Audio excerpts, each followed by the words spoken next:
l'Assemblée.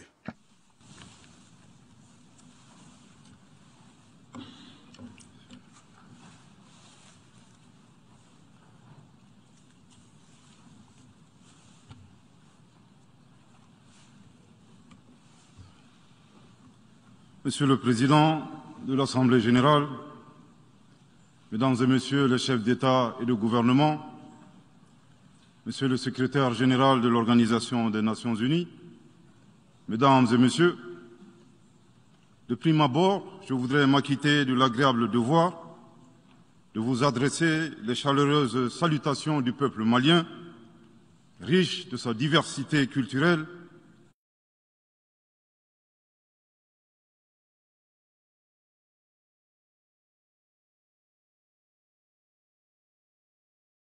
religieuse et ethnique, ainsi que celle de son Excellence, le colonel Assimi Goïta, président de la transition, chef de l'État. Monsieur le Président, votre brillante élection à la présidence de cette 77e session de l'Assemblée générale et la fin des travaux de la 76e session de l'Assemblée générale, brillamment conduit par votre prédécesseur, son Excellence M. Abdullah Shahid, de la République des Maldives, m'offre l'heureuse occasion d'adresser à vos Excellences les chaleureuses félicitations de tout le Mali. Enfin, permettez-moi de réitérer à notre secrétaire général, M. Antonio Guterres, notre haute appréciation des efforts louables qu'il continue de déployer pour la réalisation des nobles objectifs de notre organisation commune. Nous sommes convaincus que vous êtes un ami du Mali et du Sahel. L'amitié reposant sur la sincérité, souffrez que je vous exprime mon profond désaccord suite à votre récente sortie médiatique, au cours de laquelle vous prenez position et vous vous exprimez sur l'affaire des 46 mercenaires ivoiriens, qui est une affaire bilatérale et judiciaire entre deux pays frères. C'est évident que la qualification judiciaire des infractions liées à cette affaire ne relève pas des attributions du secrétaire général des Nations unies.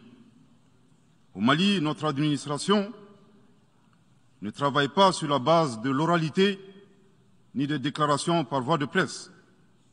Par conséquent, nous nous en tenons scrupuleusement à la note verbale de la MINUSMA, à la mission des Nations unies pour la stabilisation au Mali, référence MINUSMA PROT NV 226 2022 du 22 juillet 2022, dans laquelle il ressort clairement qu'il n'existe pas de lien entre les 46 mercenaires et les Nations unies.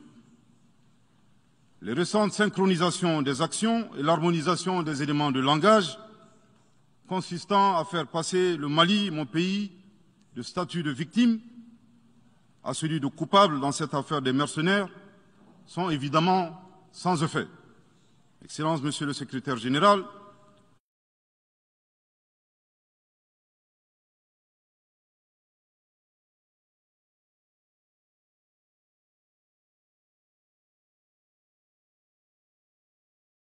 votre position sur l'affaire des mercenaires a été suivie par certains responsables d'Afrique de l'Ouest. Donc, c'est sous votre couvert que nous leur adresserons des messages. À l'endroit du président en exercice de la CEDEAO, M. Oumaro Sissoko Ambalo, qui affirme, je cite, « On vient de voir avant-hier la déclaration du secrétaire général des Nations unies qui dit que ce ne sont pas des mercenaires. Moi, à la place des Maliens, j'aurais relâché ces 49 soldats. » Fin de citation. Je voudrais très respectueusement signifier à ce dernier qu'il existe un principe de subsidiarité, d'ailleurs au contour flou entre la CEDEAO et les Nations unies, et non un principe de mimétisme. Également, il est important de lui préciser que le secrétaire général des Nations unies n'est pas un chef d'État et le président en exercice de la CEDEAO n'est pas un fonctionnaire. Par conséquent, il serait indiqué qu'il ne banalise pas la CEDEAO. Enfin, il est utile de rappeler au président en exercice de la CEDEAO qu'au Mali, les autorités n'interfèrent pas dans les dossiers judiciaires et respectent l'indépendance de la justice. Donc, nous n'avons pas vocation à interpeller ou relâcher. Ceci relève de la fonction judiciaire. Aussi, M. Oumaro Sissoko Embalo doit être conscient du fait qu'il est le dépositaire d'un lourd héritage et de plusieurs sacrifices qui ont fait la renommée de cette organisation. La dynamique ayant fait la grandeur de la CEDEAO ne doit pas être brisée. Par ailleurs, nous avons pris acte de la menace de sanctions proférées contre le Mali et loin d'être impressionnés par des sanctions, je voudrais signaler au président en exercice de la CEDEAO qu'à la fin de son mandat, les peuples ouest-africains le jugeront sur les efforts qu'il a fournis pour améliorer les conditions de vie des populations et non des shows médiatiques servant des agendas étrangers. À l'endroit de M. Bazoum, il remarquera que le gouvernement de la transition n'a pour le moment jamais réagi à ces propos injurieux pour deux raisons cumulatives. La première raison tient au respect de l'héritage laissé par nos ancêtres, qui consiste à ne pas répondre aux injures par des injures.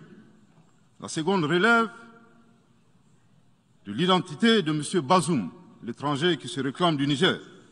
Nous savons que le peuple nigérien, frère du Mali, se distingue par des valeurs sociétales, culturelles et religieuses très riches.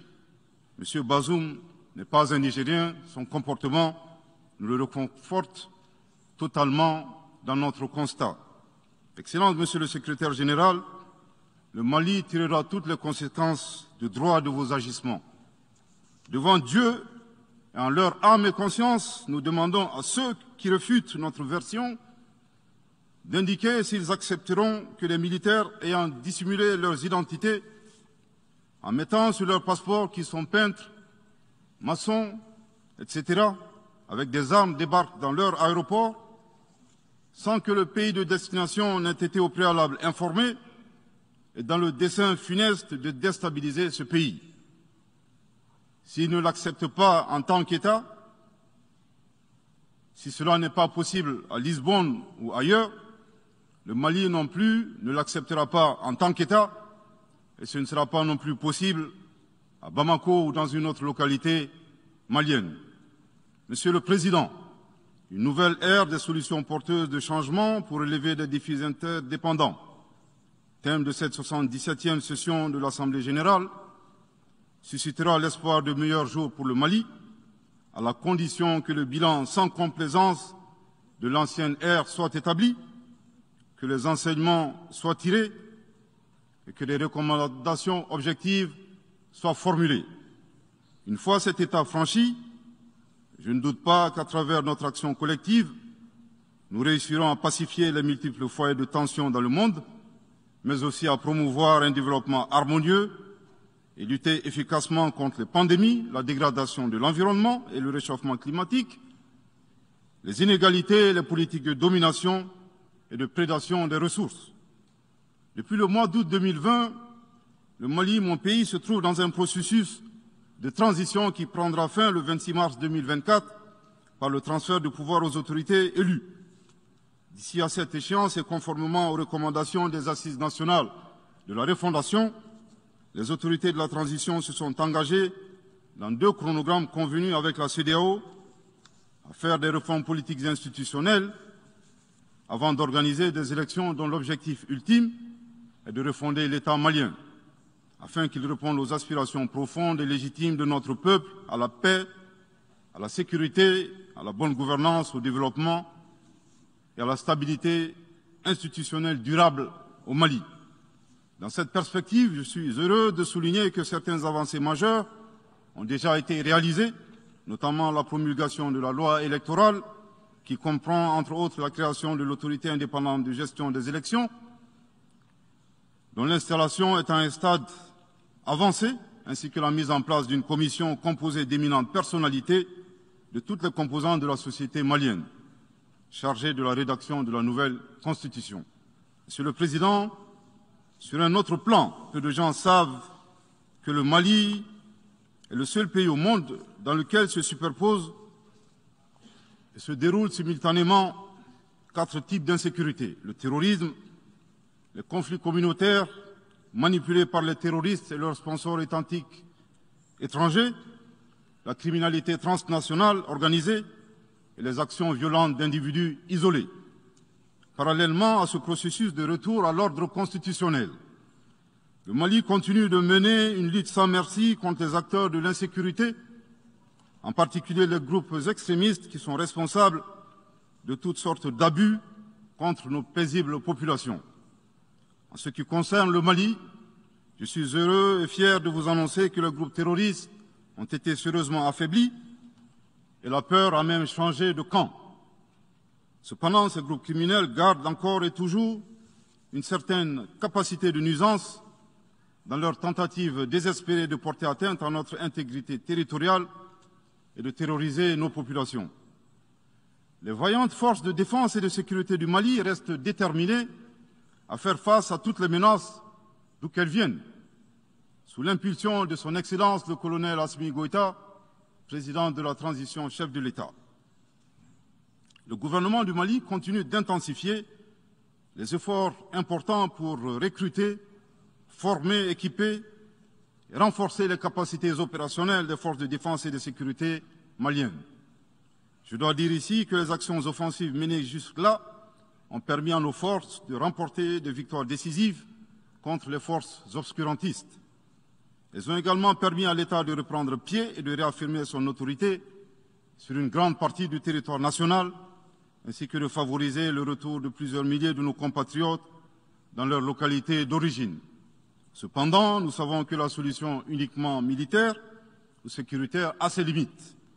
C'est la raison pour laquelle, en appui à l'action militaire, le gouvernement du Mali s'est doté d'une stratégie globale et intégrée, comprenant des mesures politiques, sociales, de développement, y compris la fourniture des services sociaux de base à nos populations, durement affectées par la crise multiforme que nous traversons depuis janvier 2012, avec comme objectif la restauration de l'autorité de l'État sur l'ensemble du territoire national.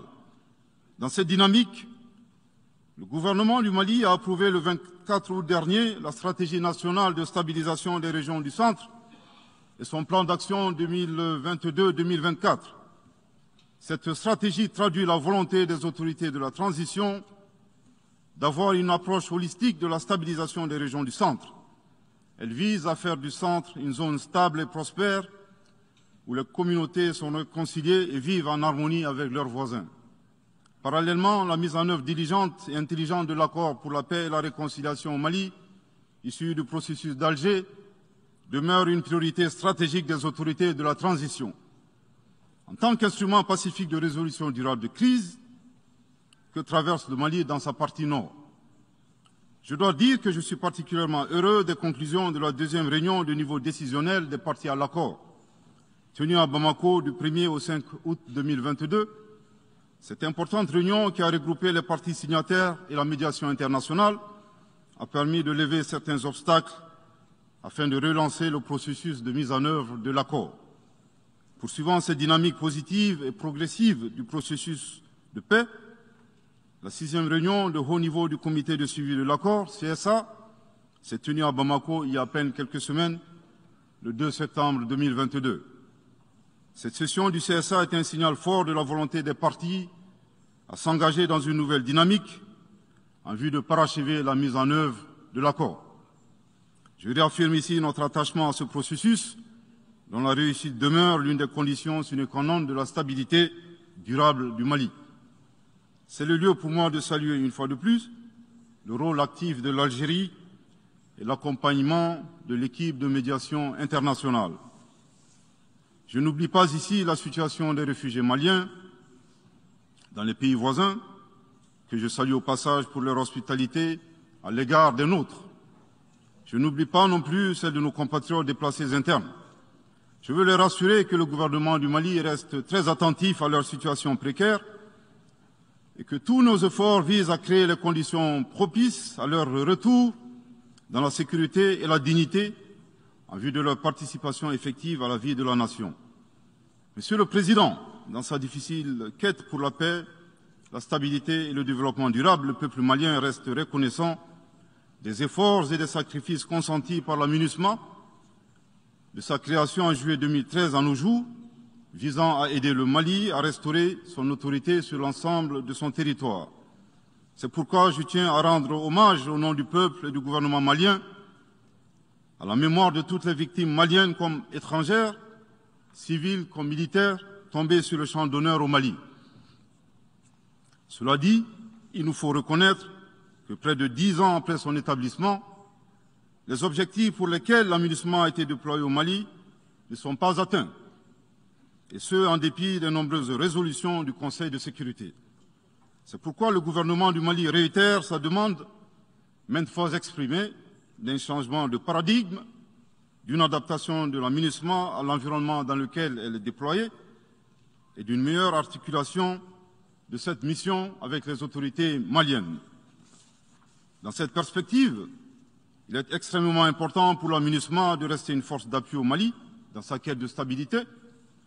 Le gouvernement du Mali dénonce les influences extérieures négatives et les tentatives d'instrumentalisation de certaines entités légalement présentes au Mali pour servir des agendas cachés, y compris à travers l'exploitation de la question des droits de l'homme aux fins de déstabilisation. Monsieur le Président, le monde se souviendra qu'après avoir été abandonné en plein vol le 10 juin 2021 par la France, qui a unilatéralement décidé de retirer la force Barkhane du Mali, mon pays a été ensuite poignardé dans le dos par les autorités françaises. La précision est d'autant plus utile que nous refusons tout amalgame avec le peuple français que nous respectons. Les autorités françaises, profondément anti-françaises, pour avoir régné les valeurs morales universelles et trahi le lourd héritage humaniste des philosophes des Lumières, se sont transformées en une junte au service de l'obscurantisme. Je répète.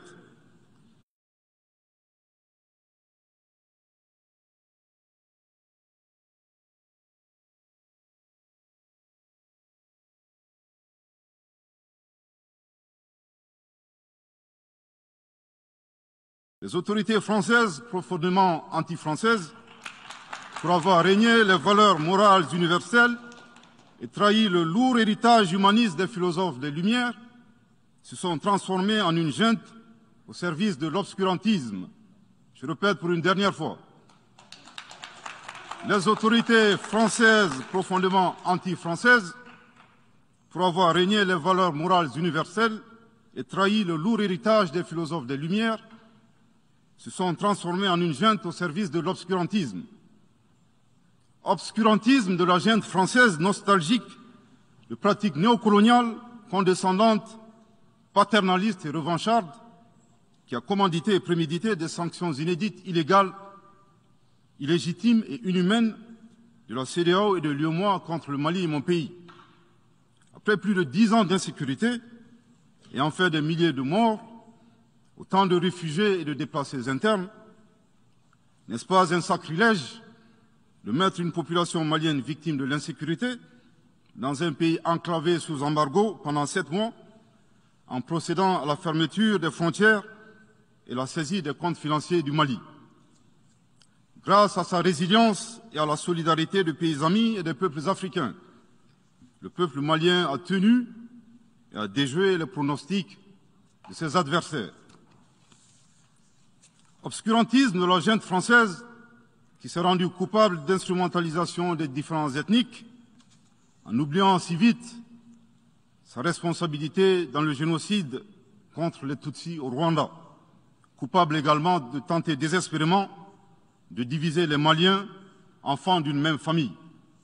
Enfin, obscurantisme de la junte française qui a violé l'espace aérien malien en y faisant voler des vecteurs aériens tels que des drones, des hélicoptères militaires et des avions de chasse plus d'une 50aine de fois, en apportant des renseignements, des armes et munitions aux groupes terroristes. Afin de se donner une bonne conscience, la junte française accuse le Mali de n'avoir pas été reconnaissant en se gargarisant de la mort regrettable de 59 soldats français au Mali lors de diverses opérations de lutte contre le terrorisme. À cette triste accusation, nous rappelons que dans la majorité des interventions d'officiels maliens et des cérémonies, nous rendons systématiquement un hommage à l'ensemble des victimes de l'insécurité au Mali, sans distinction de nationalité, donc y compris les 59 Français décédés. Aussi, nous les invitons à ne pas s'arrêter à si bon chemin et de remonter le temps, en passant par leur intervention en Libye, décriée par toute l'Afrique, sans oublier la participation forcée des milliers d'Africains à la Première et la Seconde Guerre mondiale, sans oublier la traite négrière qui explique le sort économique de beaucoup de pays. Combien d'Africains sont-ils morts pour la France et le monde libre dans lequel nous vivons? Monsieur le Président, eu égard à la gravité des faits commis par la junte française, le Mali, dans sa lettre en date du 15 août 2022, a demandé la tenue d'une réunion d'urgence du Conseil de sécurité des Nations Unies. Cette réunion a pour objet de permettre au Mali de présenter les éléments de preuve en sa possession, démontrant que l'armée française a agressé en de maintes reprises mon pays, en violant de manière répétitive et fréquente l'espace aérien malien, sans autorisation des autorités maliennes, et parfois en falsifiant des documents de vol.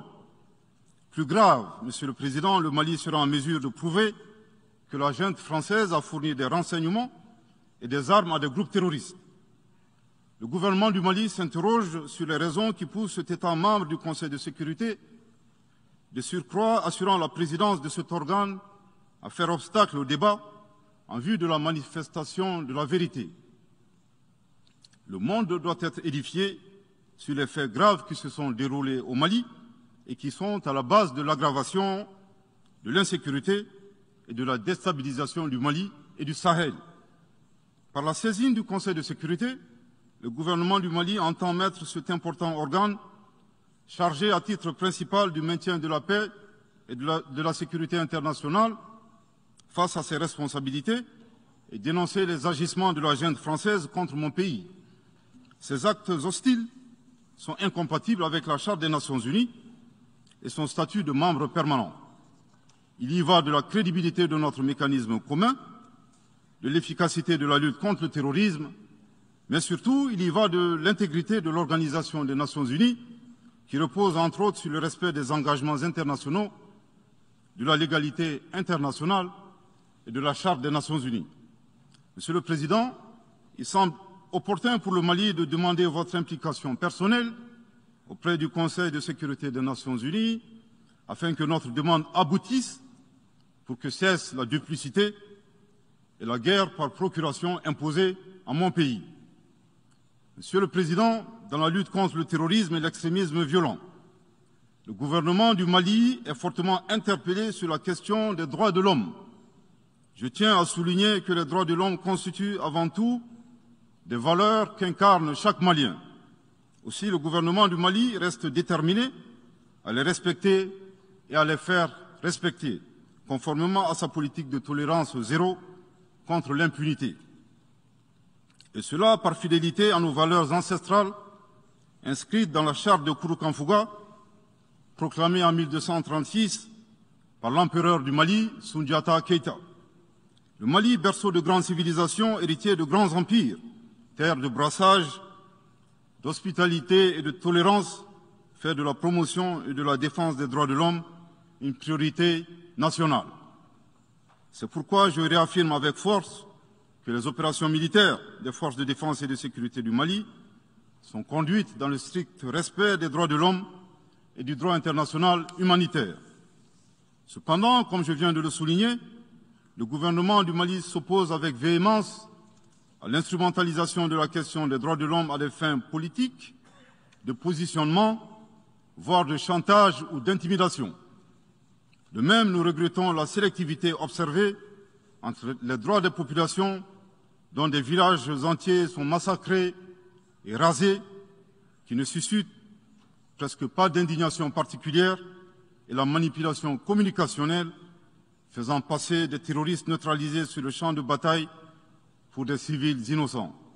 Monsieur le Président, pour terminer, je dirais que le peuple malien a décidé de prendre son destin en main.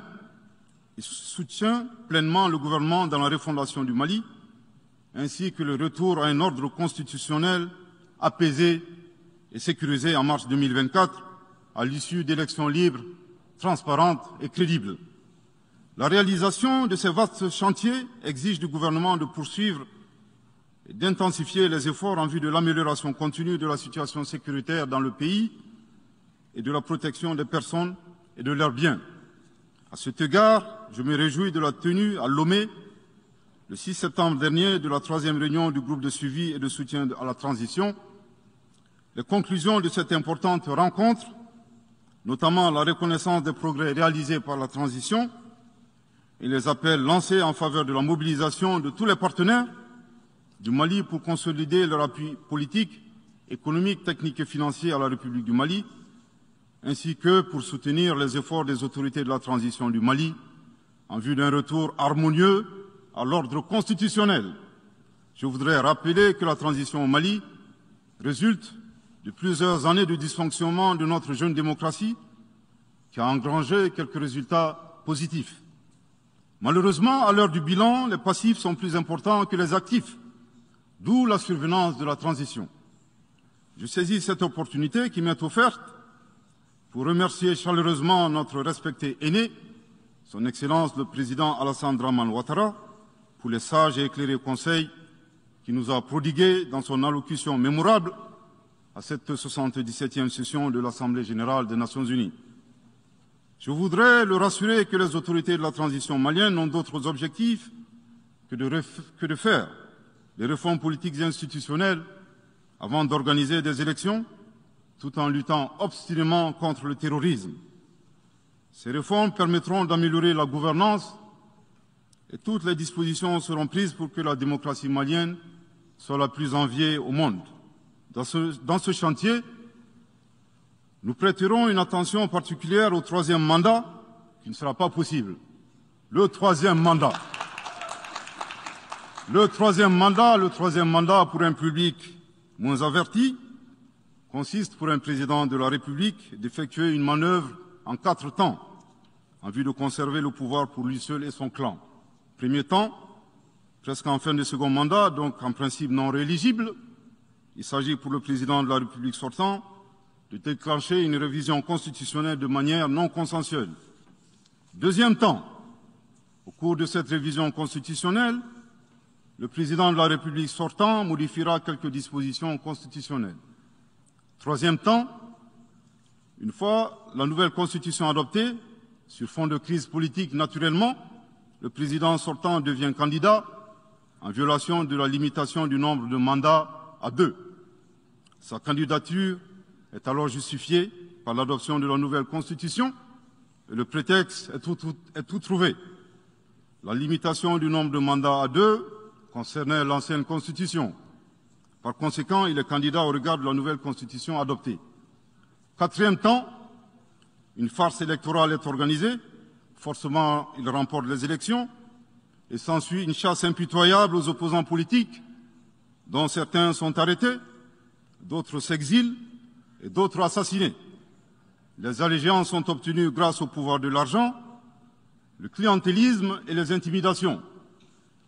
Dans un langage plus simplifié et en référence à une métaphore footballistique, le 3e mandat est une magie. C'est l'art de se dribbler soi-même tout en gardant le ballon.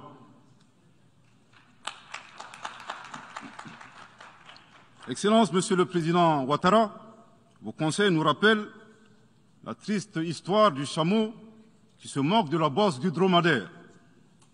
Malgré les efforts tangibles de la transition malienne, dans la mise en œuvre des chronogrammes des réformes politiques et institutionnelles et celui des élections, salués par la communauté internationale, Madame la ministre des Affaires étrangères de la junte française, à qui le Mali n'a pourtant rien demandé, a estimé qu'il n'y avait pas eu de progrès, oubliant que nul ne peut aimer le Mali plus que les Maliens eux-mêmes.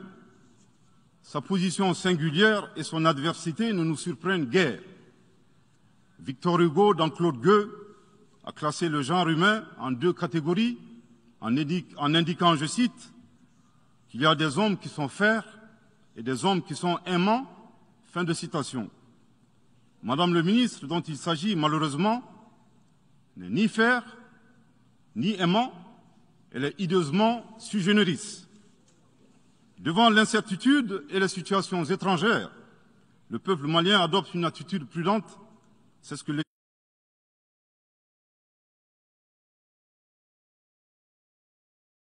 le sage Amadou Hampâté Bâ met en relief en conseillant dans l'étrange destin de Wangrin que, je cite, « Si observer est une qualité, savoir se taire préserve de la calamité ». Fin de citation.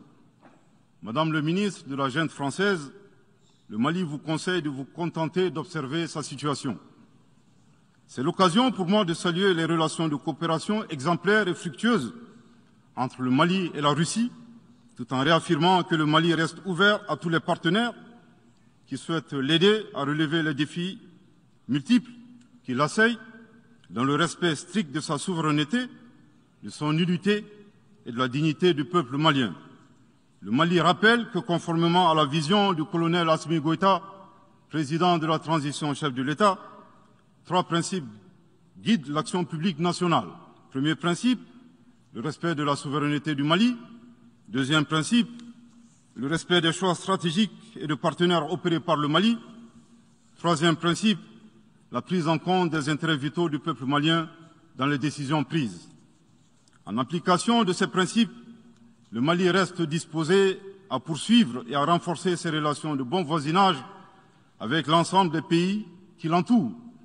De même, le Mali, fidèle à son engagement panafricain, continuera à œuvrer au sein des organisations sous-régionales et régionales pour la réalisation de l'intégration africaine.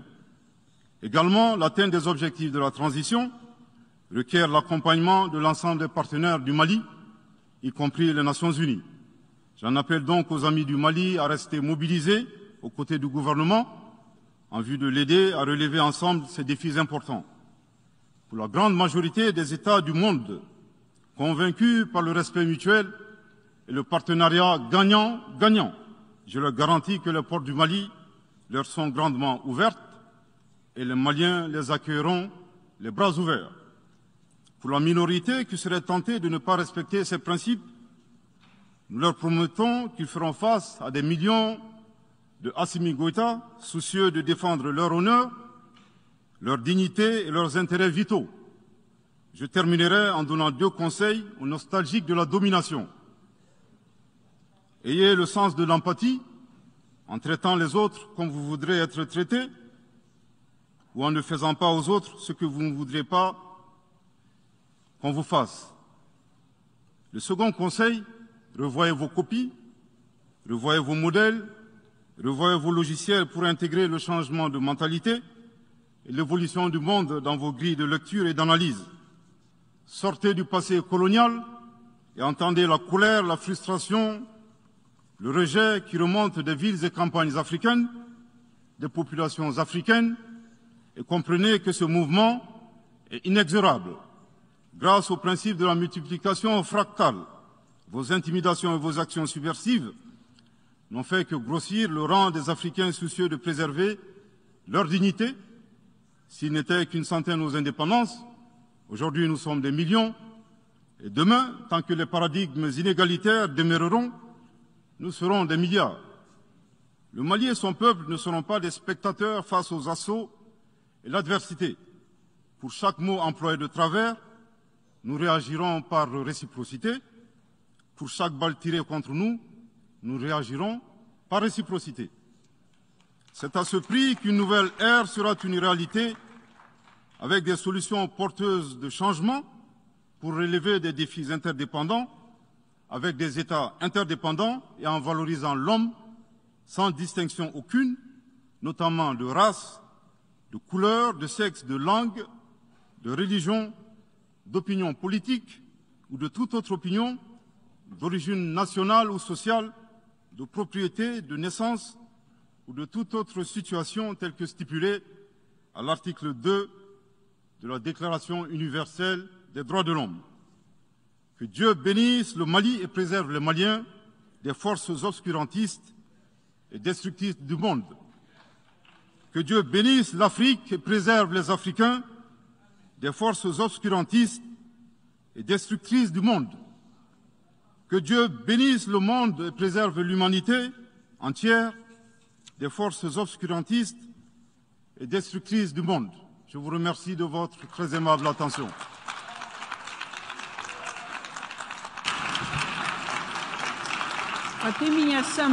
Au nom de l'Assemblée générale Permettez-moi de remercier le Premier ministre par intérim de l'Excellence du Mali pour la déclaration qu'il vient de